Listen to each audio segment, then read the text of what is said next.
গাদিরে খুন মান কুনতু মাওলা ফাহাজা আলিউল মাওলা। নবী পাক সাল্লাল্লাহু আলাইহি সাল্লাম বলেন, আমি যার মাওলা, আলী তার মাওলা। মাওলা বলতে কি বোঝায়? মাওলা সম্পর্কে যার সম্পর্ক বেশি আছে, ভালোবাসা আছে, তাকেই মাওলা বলা হয়। তাই আমরা আত্তাহিয়াতুল যে দুরূদ শরীফ আমরা পড়ে থাকি, আল্লাহুম্মা সাল্লি আলা মুহাম্মাদ ওয়া আলা আলি মুহাম্মাদ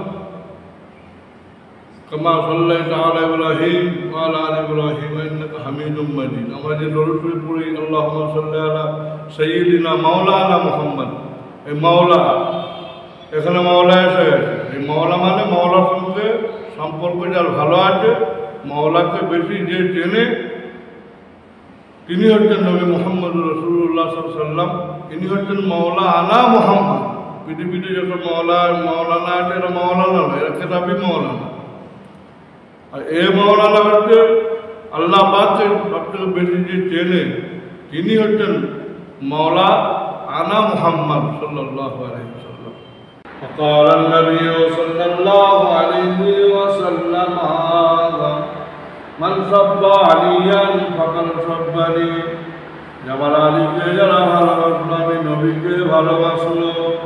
আমার আলীকে যারা গালি দিল, তারা যেন আমি নবীকে গালি দিল। ইমাম হাসান হোসাইন ফাতেমা আলীকে যারা ভালোবাসলো, তারা যেন আমি নবীকে ভালোবাসলো। ওনাদেরকে যারা কাঁদালো, তারা যেন আমি নবীকে কাঁদালো। আহলে বায়াতের অনুসারী যারা আছেন, যারা নেই, সকলে আহলে বায়াতের অনুসারী হয়ে যান।